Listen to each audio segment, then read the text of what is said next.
వర్షిణి ఎలా ఉంది? తనెవరితో బైక్లో వెళ్తుంది?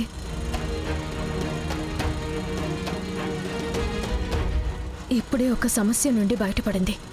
ఈలోపు ఇంకో తప్పు చేస్తుంది. ఎంత చెప్పినా అసలు అర్థం కదా తనకి.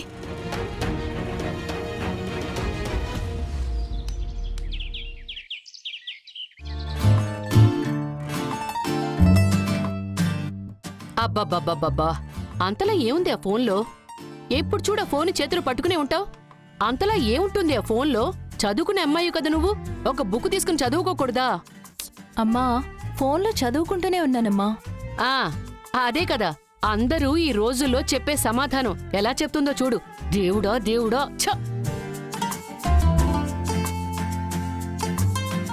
వర్షిణి, ఒక నిమిషం నాతో వస్తావా? ఎందుకు?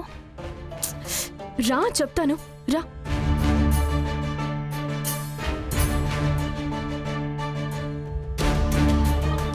ఏంటి? వర్షిణి, మన ఇంట్లో అందరూ నిన్నెంతలా నమ్ముతున్నారు. ఎందుకు ఇలా చేస్తున్నావు? నేనేం చేశాను? చెప్పు, ఎవరా అబ్బాయి? ఎవరు? బైక్లో హెల్మెట్ పెట్టుకున్న అబ్బాయి వెనక నువ్వు కూర్చుని వెళ్ళడం నేను చూస్తూనే ఉన్నాను వర్షిణి. లేదే. వర్షిణి, కవర్ చేసుకోకు. తప్పు చేస్తే ముందు ఒప్పుకోవడం నేర్చుకో.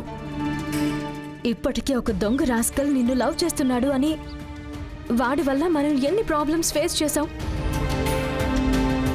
నువ్వు, నేను, రవి సార్ ముగ్గురం కలిస్తేనే కదా మనం ఆ ప్రాబ్లమ్ని సాల్వ్ చేయగలిగాం. అదేదో ఇంట్లో తెలియకుండా అయిపోయింది. ఇప్పుడు అదే పని చేస్తున్నావంటే ఏంటర్థం?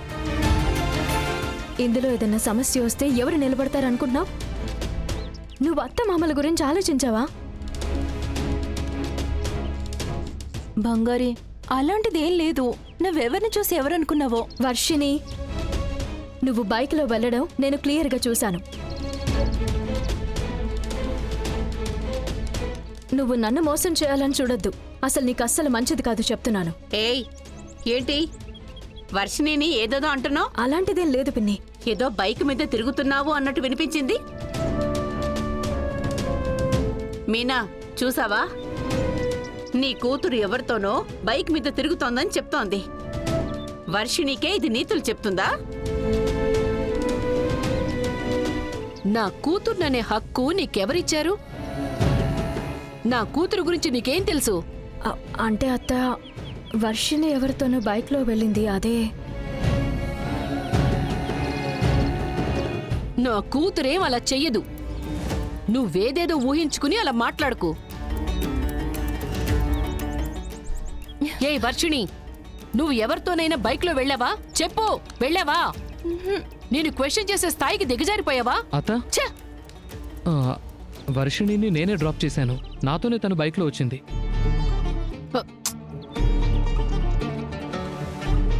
విన్నావా? శేషునే డ్రాప్ చేశాడు.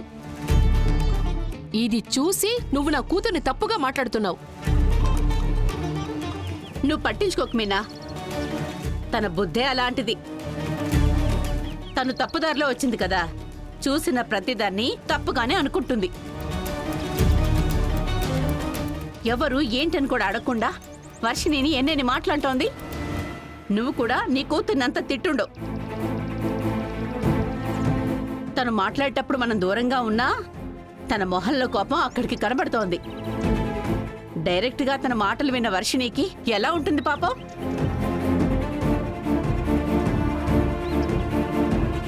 వర్షిణి, తనలా మాట్లాడుతుంటే నువ్వు తల ఆడిస్తూ ఉంటావా? ఎదురు తిరిగి మాట్లాడడం తెలీదా నీకు?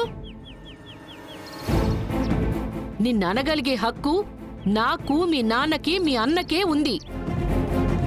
తనకస్సలు లేదు. ఇలా చూడు, ఇక మీదట నా కూతుర్ని ఏవైనా అనాలనుకున్నావో జరిగేదే వేరుగా ఉంటుంది. వచ్చింది పెద్ద అడ్వైస్ చేయటానికి. రా లోపలికి.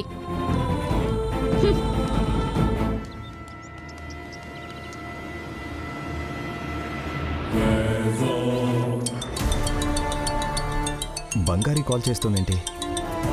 హలో, చెప్పు బంగారి. నాన్న గురించి ఏమైనా విషయం తెలిసిందా? ఇంకా లేదు బంగారి. ఈ కొట్లో ఉన్న వాళ్ళని ఎంక్వైరీ చేశా. వాళ్ళకి ఆయన ఎవరు ఎక్కడి నుంచి వచ్చారనేది తెలియదు బంగారి. కానీ పేరు మాత్రమే బుల్లబ్బాయి అని చెప్తున్నారు.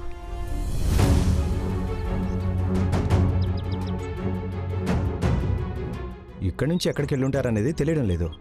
చుట్టూ ఉన్న అన్ని ఏరియాలోనూ ఎంక్వైరీ చేస్తున్నాను. ఏదైనా క్లూ దొరికిందంటే నేను ఖచ్చితంగా నీకు కాల్ చేస్తాను.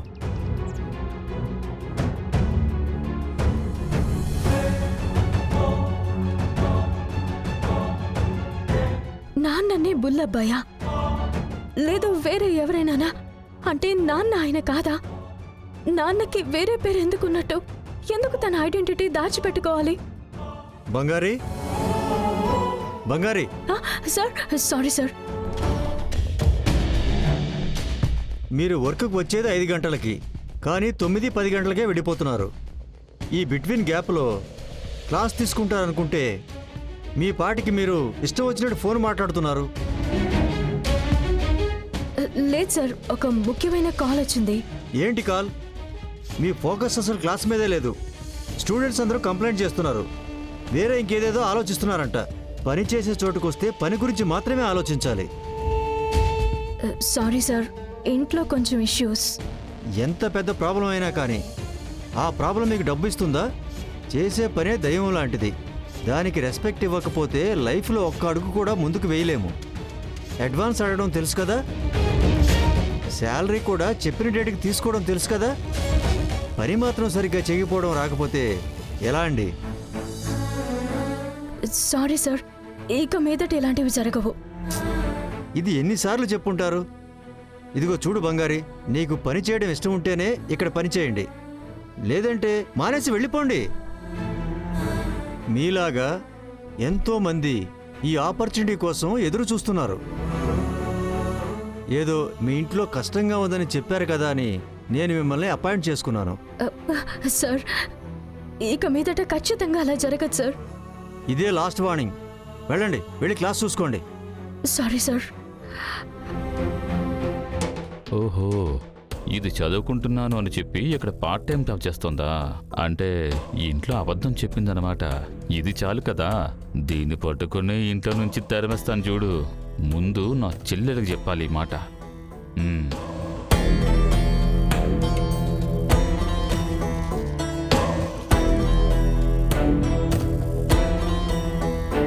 అమృత, అమృత, ఇదిగో నీళ్ళు తాగు. దగ్గి పోయేలా ఉన్నావు, ముందు నీళ్ళు తాగు.